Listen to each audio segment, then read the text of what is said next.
Prime Minister Keir Starmer is set to announce a new digital NHS service. It's at the Labour Party conference later today, and it's going to be offering not just the ability to book appointments online, but also to have checkups and follow-ups virtually. So we've done a poll on this, actually, Sinatra, and 63... We said to our viewers, do you think this is ageist? And 63% of them said that, yes, they thought it was.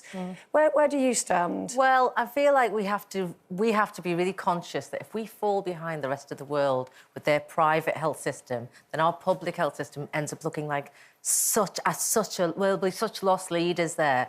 And if we don't want to try and keep up with technology, then it suggests that our country wants to stay in a groove which we wish was the same as it was 20 years ago, but it isn't right. So we have to move on with technology. And in order to move on, we have to keep up with the countries like Singapore and, you know, innovative countries that are making better changes in their health system. They have a better system because they've put in place these things. So my only request would be we must have the choice to still carry on the old system for a while, just while we implement these new ones. Yeah. And then we can reduce... we will save so much time because people who do want to naturally use an app, who want to get their results online, who want to use it, they can take away all that queuing and waiting time for the people who don't want to do that. So for me, I think this could make sense. Yeah, I mean, we haven't got the full details yet, but the early information we're getting on it is that there will be a choice for those who are not sort of particularly digitally apt. I mean, I must say that about 2 or 3 years ago, my GP surgery was catastrophically bad. And then they went digital. And so a lot of us that could operate it went onto the NHS app to book appointments and repeat prescriptions. And I have to say it's transformed. It's transformed it. And I'm hoping, I don't actually know, but that means that then for those who can't do all the online stuff, there's more chance for them now to be able to go in and be seen personally. Yeah, I mean, my GP surgery also went, you know, digitised to an extent. But I think the downside of it is that actually it's almost impossible now to talk to a doctor. And I think that's problematic. I mean, I think things have to be digitised. The NHS definitely needs a kind of technological revolution, connecting surgeries with specialists. And, you know, there's so much that needs to be done. My biggest worry about this is the 3 areas that they've chosen to zoom in on, because ophthalmology, that's fine, you know, eyes applies to everyone, digestive issues, that applies to, you know, everyone, but gynecology only applies to 52% of the population, as we know, women. We're already at a disadvantage. We get 8.9% investment in women's health research compared to the big pot. And actually, I think gynecology is a really sensitive issue for an awful lot of women. And it's hard enough to go and talk to a doctor about it when you finally get your appointment. But to be sitting online talking about really personal things with a... I agree. I think it's when you're at your most vulnerable as well, isn't it? Gynecology, and there's certain ailments that you don't want to share with someone via Zoom, and you do want that one-on-one person, and you want to speak to a doctor and a specialist, and what you don't want is for this to be the new normal, and all of a sudden you just can't get an appointment for anything. And that's my biggest fear now, that everything is going digitised, everything is an app, and all of a sudden everyone's going to be out of jobs. Like, there's going to be no reason for anyone to do anything at some point. It's like, I'd be desperate to say we this, need but people. I hear what you're both saying, but if you think about it, if you flip what you've just said about gynecology over, so you either wait for 12 months for that appointment in the gynae, or you do it in 3 months. But that's not acceptable. We're half the population, and yet we're treated like a minority interest already. And when it comes to gynecology... They're giving us the head start. But if you're going to do something like this, then at least do it for conditions that affect all the population.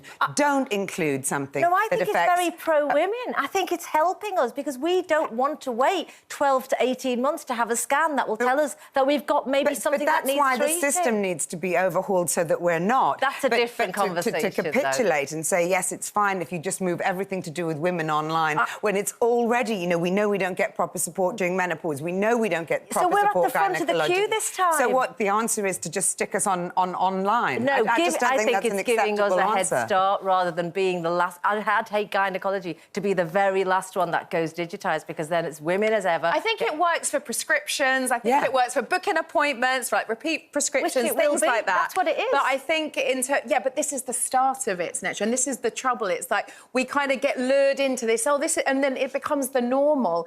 Before we know it, we're not seeing a doctor in, in real time. You're not having those conversations. Well, when my dad was going through cancer, like we went as a family. You all sit there together. It's something you want to feel that energy in the room. You want to look that doctor in the eye and feel what it is your family are about to go through. Like you don't want to do that via a video call. You don't. Well, if it reduces the time it takes to be able to treat you, if it reduces the treatment time drastically, then it's got to be a good thing. You don't want to wait till it's bad news when you sit in the Tell me the gynecological conditions that you would like to have identified online, because I think that's quite complicated in itself. Not what Jennifer talking about. Is they're talking about booking. It could mean the non-emergency issues. So just to butt in here, because it's not going to come in until 2027, so they've got a bit of time to iron out any issues. But in the meantime, Moorfields Eye Hospital, obviously talking about the eye side of things, so they introduced a virtual system for managing non-emergency eye referrals, and more than half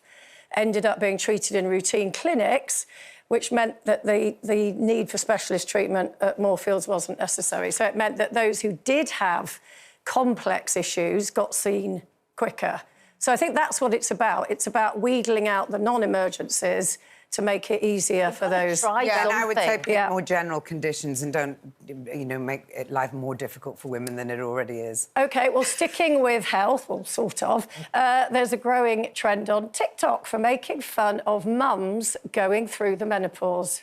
Offensive or funny, Mariella? I think funny. I mean, I think, first of all, if you look at all of the symptoms that are contained in that video, most of them we weren't even aware of 12 years ago. So the idea that, menopause is in the mainstream, you've got kids making fun of it because they actually know what it is. I think it's just brilliant. I think that all we've wanted to do, with all of the campaigning around menopause is to just bring it out into the open air, shine a light on it. And so things like that, my God, it's such a relief. It used to be, old men with beer guts making jokes about their mothers-in-law, and that was the only time menopause ever got mentioned. So bring it on, I say. As long as it doesn't mean that every time you tell them to tidy up their bedroom, because their bedroom is untidy, they go, oh, it's the menopause. Well, they will.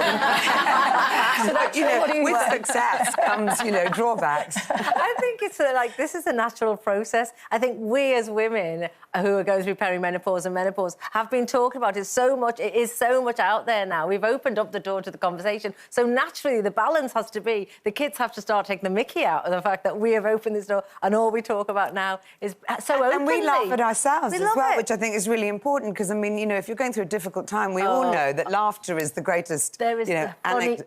Antidote. There's the funniest influencer on Instagram at the moment, and she does something called the We Do Not Care Club, and she's literally going, this is for all women going through menopause, and she's just sitting there with 4 pairs of glasses on, and she's just going, we do not care that we have been wearing our bra for the last 4 days, and then no one's going to see it anyway. It's not longer. I love it. No, because I just remember some of the women in my family, they were probably going through the menopause, but I just wasn't aware of what that was or what the symptoms were, and I was like, what is wrong with them? And now it seems like we talk about it so much. I know what I'm kind of in for. I know the signs to look out for, and it's not always just being grumpy. It's all those little signs and things like that. So some Itchy people eyeballs. Be careful. So some people just breeze through it, and some people have these symptoms. But I wouldn't have known anything had it not been for the things I see online, people like yourself talking about it. So I just think anything out in the mainstream, I think, is just going to be a positive influence. Or women like my mum who claims that she never went through the menopause. She says, well, I don't know what all the fuss is about. I have no idea whether I've been through it or not, or whether I've come out the other side. She comes from an era when it wasn't that long before, when women were burned at the stake for being menopausal. So it's no wonder you didn't bring it up. It's a dangerous business.